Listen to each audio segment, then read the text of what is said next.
বন্ধুরা, আমার ইউটিউব চ্যানেলে একদম অন্যরকম ভিডিও বা আমার সকালের প্র্যাকটিস বলতে পারেন। প্রতিদিন চা বিস্কিট খাই এবং চা বিস্কিট খাওয়ার সময় আমি কিছুটা বিস্কিট চায়ে ভিজিয়ে জানলা দিয়ে এখানে দিয়ে থাকি, কারণ একজন অপেক্ষারত থাকে কখন দেওয়া হবে, সেটাই আমি দেখাই আপনাদেরকে।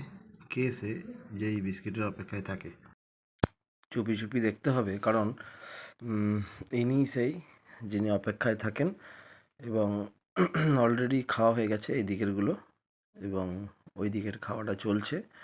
তার সঙ্গে কিছু শালিক এবং কাকও আসে, তারা এদের সঙ্গে যোগ দেয়। সেই ভিডিও আপনাদের সামনে তুলে ধরবো। যাই হোক, খুব ভালো থাকবেন, সুস্থ থাকবেন, আমার ইউটিউব চ্যানেলের সাথে থাকবেন। গুড মর্নিং, টাটা বন্ধুরা। আর হ্যাঁ, পারলে চ্যানেলটা একটু সাবস্ক্রাইব করে দেবেন।